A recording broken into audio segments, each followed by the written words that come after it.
Oke, Assalamualaikum warahmatullahi wabarakatuh. Pada pertemuan kali ini kita akan menghitung jumlah ATP yang dihasilkan pada setiap proses glikolisis, dekarboksilasi oksidatif, siklus Krebs, dan transport elektron. Pertama kali kita masuk ke glikolisis. Siapa yang masih ingat hasilnya apa?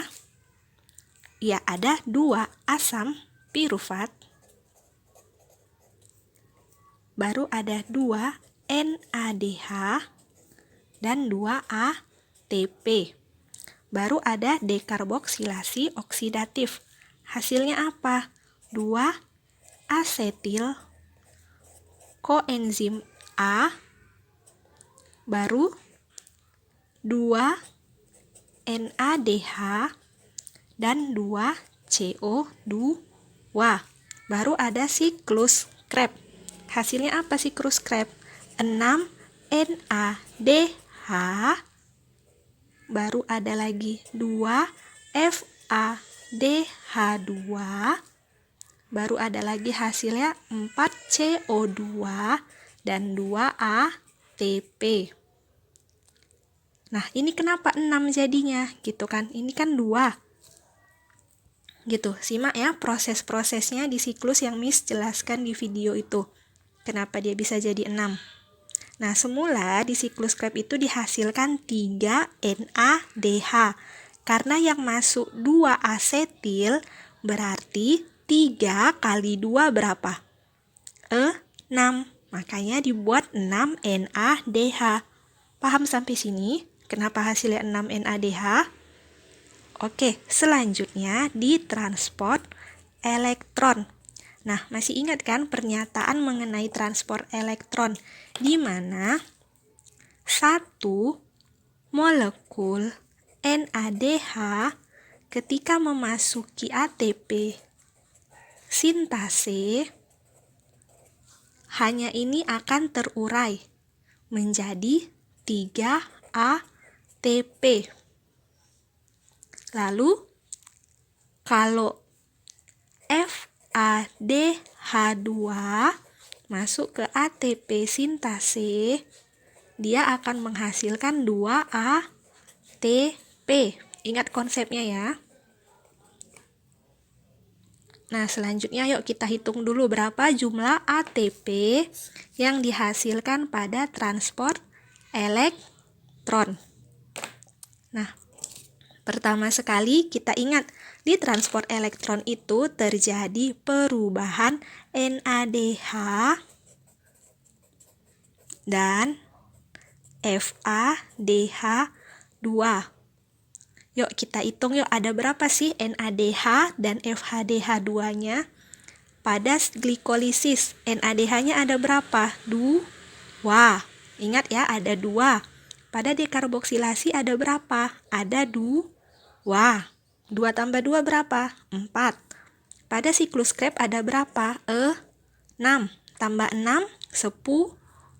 Berarti 10 NADH, gitu kan? Ditambah FADH-nya berapa? Diganti ya warnanya ya. FADH-nya berapa? Nah, FADH-nya ada di sini ada 2 FADH. Sini ada FADH, nggak ada ya. Di glikolisis ada FADH, nggak ada. Berarti hanya siklus Krebs yang menghasilkan FADH. Berarti ada 2 FADH2. Yuk kita totalin yuk. Nah, masih ingat kan konsepnya? Satu molekul NADH menghasilkan 3 ATP karena ada 3 atom H yang lepas dan masuk ke ATP sintase.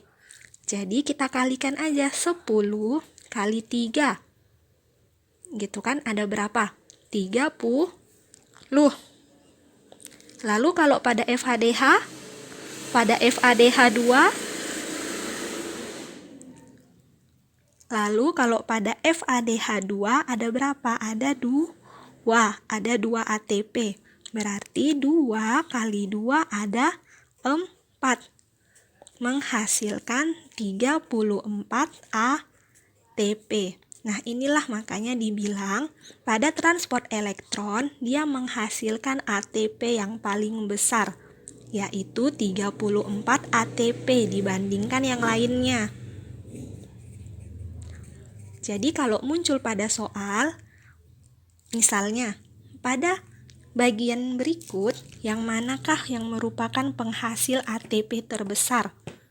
Gitu kan? A. Glikolisis, B. Dekarboksilasi oksidatif, C. Siklus Krebs, dan D. Transport elektron. Ya udah, berarti yang paling besar itu transport elektron dengan jumlah ATP 34.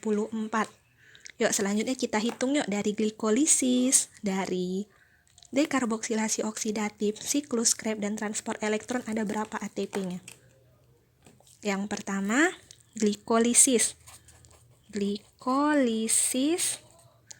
Lalu dekarboksilasi oksidatif, lalu siklus Krebs, dan transport elektron. Nah, yuk. Pada glikolisis ada berapa? Ada 2. Tulislah ada 2 ATP. Dekarboksilasi oksidatif nggak ada. Kita nggak ada menghasilkan ATP di sini, hanya NADH yang kemudian akan kita ubah di transport elektron. Berarti nggak ada. Kita tidak ada. Siklus Krebs ada berapa? Ada 2.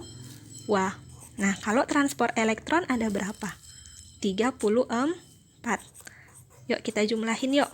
34 tambah 2 berapa? 36. Tambah 2, 38 ATP. Hanya saja ada buku yang menyatakan ada 38 ATP per 36 ATP. Lalu 2 ATP lagi kemana? Iya, 2 ATP ini akan masuk ke proses glikolisis. Jadi 2 ATP ini akan diproses ke glikolisis lagi, kembali lagi dia. Begitulah prosesnya seterusnya. Paham sampai sini? Oke.